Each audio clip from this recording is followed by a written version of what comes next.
Remember 2014? The Marvel Cinematic Universe was on top of the world. We had Iron Man, Captain America, Thor, the Avengers. It felt like nothing could go wrong. But let's be honest, there was a feeling, a tiny little whisper, that maybe things were getting a bit samey.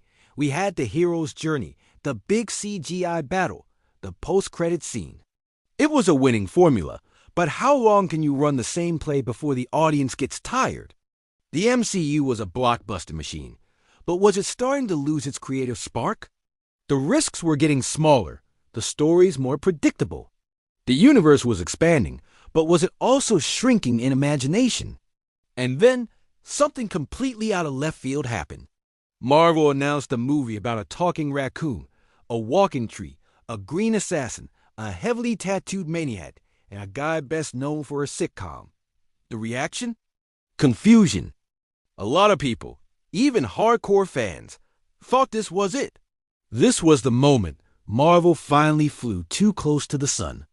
Guardians of the Galaxy? Who were they? It sounded like a B-movie, a joke, a guaranteed flop that would be the first major crack in the MCU's armor. The expectation wasn't just low. For many, it was in the negative. This wasn't just a risk. It felt like cinematic suicide. But what we got instead was a lightning bolt that re-energized the entire franchise. From the very first scene, Guardians of the Galaxy was different. We opened not with a superhero suit or a secret lab, but with a kid in a hospital listening to a mixtape on his Walkman. And then, bam, he's in space, dancing his way through an alien ruin to come and get your love. This wasn't just an intro, it was a statement. This movie was going to play by its own rules. James Gunn didn't just direct a movie. He injected his personality, his weirdness, his heart, directly into the veins of the MCU. The humor wasn't just quippy one-liners between punches. It was character-driven, bizarre, and sometimes even a little juvenile in the best way possible. Think about the characters. Before Guardians, our heroes were gods, super soldiers, and billionaire geniuses. They were aspirational figures. But the Guardians? They were a bunch of losers. A-holes, as the movie itself calls them. Peter Quill was a man-child stuck in the past. Gamora was running from a monstrous family legacy. Drax was consumed by a singular tragic goal. And Rocket and Groot. Well, they were a science experiment and his houseplant bodyguard. They weren't heroes who chose the job. They were broken people who found each other and stumbled into heroism. They bickered, they betrayed each other. They were selfish. And because of that, they felt more real and relatable than almost anyone we met in the MCU before. Their journey from a chaotic mess to a found family was the true heart of the movie. And let's talk about the cosmic side of Marvel. Before Guardians, cosmic meant Asgard, which was basically space magic with Shakespearean family drama, or the Chitauri, who were just a faceless alien army for the Avengers to punch. It was all very serious and grand. Guardians of the Galaxy blew that wide open. Suddenly, the universe was a vibrant, weird, and hilarious place. We got Nowhere, a city inside the decapitated head of a giant celestial being. We met the Collector, an eccentric and flamboyant elder of the universe. The worlds felt lived in, populated by strange creatures and bound by quirky rules. It wasn't just a backdrop for a fight. The galaxy itself had character. This movie made space fun again. It took the epic scale of space opera and mashed it up with the irreverent humor of a hangout comedy. One of the most iconic parts of Guardians is, of course, the music. The awesome mixed volume 1 wasn't just a soundtrack. It was a character in the film. It was Peter's last link to his mother and his home planet. Each song wasn't just chosen because it was a cool retro hit. It was woven into the fabric of the story. Hooked on a Feeling, during the prison break. The Pina Colada song, setting up an escape. And of course, Oh, Oh Child, during the climactic dance-off. The music provided the emotional core, the rhythm, and a huge part of the movie's unique identity.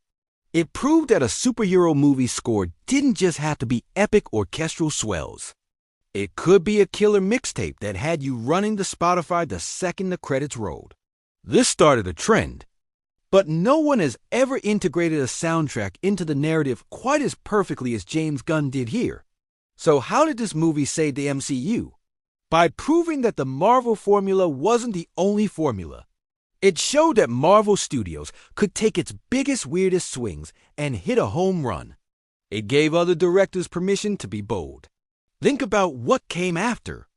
Would we have gotten the psychedelic visuals of Doctor Strange, the quirky political satire of Thor Ragnarok, or the heartfelt comedy of Ant-Man if Guardians hadn't first proven that weird could sell and sell big?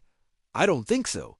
Guardians of the Galaxy expanded the emotional palette of the MCU. It showed that a Marvel movie could make you belly laugh 1 minute and ugly cry the next. The "We Are Groot" scene is one of the most emotionally devastating moments in the entire franchise. And it comes from a character who only says 3 words. The success of Guardians also completely changed the game for the overarching MCU narrative. It was our first real introduction to Thanos in a meaningful way, not just as a purple guy in a chair. It introduced the Infinity Stones properly, explaining what they were and why they were so dangerous. It laid the cosmic groundwork that would directly lead to Infinity War and Endgame.